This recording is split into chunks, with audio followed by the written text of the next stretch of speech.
Hey everyone, I hope you're having a great start to your week. I'm that Ed Tech Guy, and it's Tech Tuesday. In this episode of Tech Tuesday, I'm going to show you a Chrome extension called Sir Links-A-Lot that will manipulate the ending of the URL for G Suite applications to help you quickly share customized links with your students.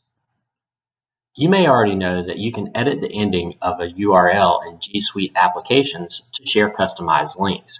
For example, if you want to share a Google Doc with your students, but you want each student to have their own copy, you can edit the ending of the URL of the document to end with /copy, and this will force students to see this screen when they open it, and it requires them to make a copy of the document so that they can edit on their own file.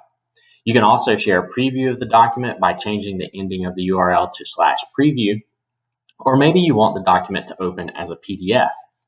You can do that by changing the ending of the URL to /export format equals PDF. But this is a lot to remember. That's where Sir Links-A-Lot comes to the rescue. This extension will allow you to select which format you want to share with students with the click of a button.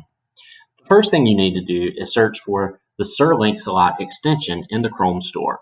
A Google search should provide you a link to the Chrome store in the first result.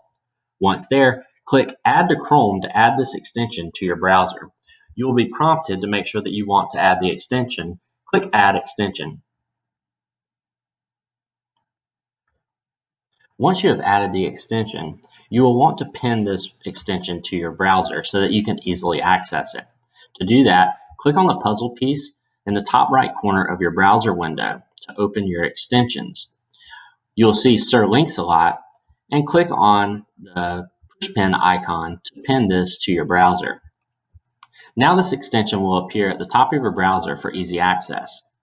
Now that you have downloaded Sir Links-A-Lot, the next time you want to share a copy of a document with students, simply click the Sir Links-A-Lot icon while you're viewing the document that you wish to share, and you will have the option to force a copy, and you can see that it modifies the ending of the URL. You can change that to a preview, a template, or a PDF. You can simply click copy the link to the clipboard, and then you can paste it wherever you wish to share that link with students. You can also copy a shortened link, and it will give you a shorter bit.ly link that you can share with students as well. One thing to remember when using Sir Links-A-Lot, make sure that you have edited your sharing settings. So you do have to click into the shared settings and change the access to anyone with a link. So make sure that you have done that by going in and giving anyone with the link access so that when you share that link, those students will be able to access your document. I hope this tip saves you all some time in the future. Have a great week. That's it for this episode of Tech Tuesday. If you have an idea for an upcoming episode, send me an email or hit me up on Twitter @thatedtechguy. Have a great week, everyone.